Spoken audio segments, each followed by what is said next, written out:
बांग्लादेश के पूर्व प्रधानमंत्री खालिदा जिया के बड़े बेटे तारिक रहमान करीब 17 साल के बाद अपने देश लौट रहे हैं। तारिक रहमान डार्क प्रिंस के नाम से भी जाने जाते हैं। बांग्लादेश नेशनलिस्ट पार्टी बीएनपी के नेता तारिक रहमान गुरुवार को बेटी और अपनी पत्नी के साथ ढाका एयरपोर्ट पर उतरे। 2008 से लंदन में वो रह रहे थे। रहमान बांग्लादेश में फरवरी में होने वाले चुनाव के सबसे प्रभावशाली राजनीतिक चेहरों में से एक हैं, जिनको अगले पीएम के तौर पर देखा जा रहा है। हालांकि अपनी मां के सत्ता में रहने के दौरान रहमान कई गंभीर आरोपों से घिरते हुए नजर आए थे। उनको बांग्लादेश का डार्क प्रिंस तक कहा जाता था।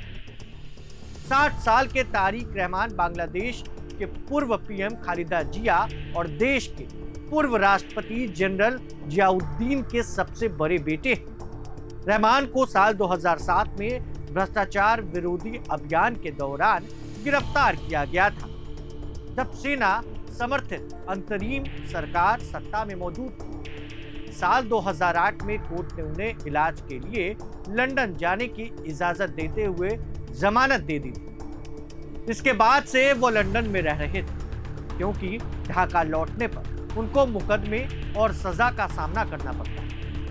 तारिक रहमान को अक्टूबर 2018 में शेख हसीना की रैली में हुए ग्रेनेड हमले के मामले में उम्र कैद की सजा सुनाई गई। यह हमला खालिदा जिया की सरकार में साल 2004 के आसपास में यह हुआ और जिसमें हसीना बाल बाल बची। इसके अलावा भी रहमान पर कई गंभीर आरोप लगे।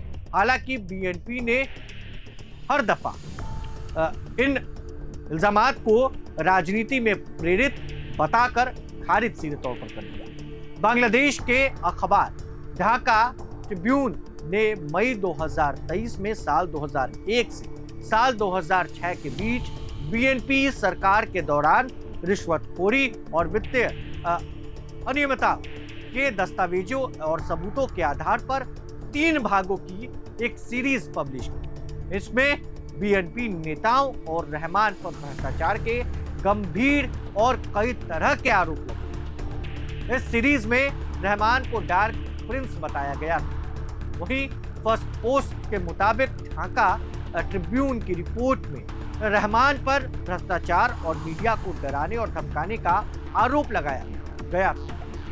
अमेरिकी दूतावास के कई हवाला देते हुए बताया गया है कि रहमान गैर कानूनी तरीके से करोड़ों डॉलर की संपत्ति जमा उन्होंने की थी। साल 2023 में रहमान का गैर कानूनी संपत्ति जमा करने में 9 साल उन्हें जेल की सजा सुनाई गई और तारिक रहमान और उनकी पार्टी की किस्मत अगस्त 2024 में बदल। छात्र आंदोलन के हिंसक होने के बाद अवामी लीग की सरकार गिरी और शेख हसीना देश छोड़कर भारत आ गए। इस बदलाव से न तो सिर्फ तारिक रहमान को राजनीतिक रूप से फायदा हुआ, बल्कि कानूनी तौर पर भी उनको बड़ी राहत मिली। शेख हसीना की सरकार गिरने के बाद ढाका में आए मोहम्मद यूनुस के अंतरिम प्रशासन ने खालिदा जिया और तारिक रहमान कई राहत दी। यूनुस की अंतरिम सरकार बनने के बाद तारिक को 84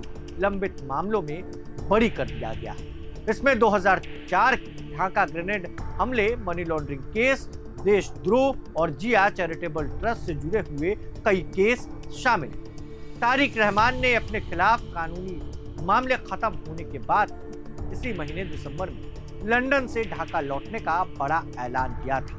तारिक रहमान ने फरवरी में होने वाले इलेक्शन का जिक्र करते हुए कहा था कि यह एक ऐसा चुनाव जिसका लोग इंतजार कर रहे थे। मैं इससे खुद को दूर नहीं रख सकता।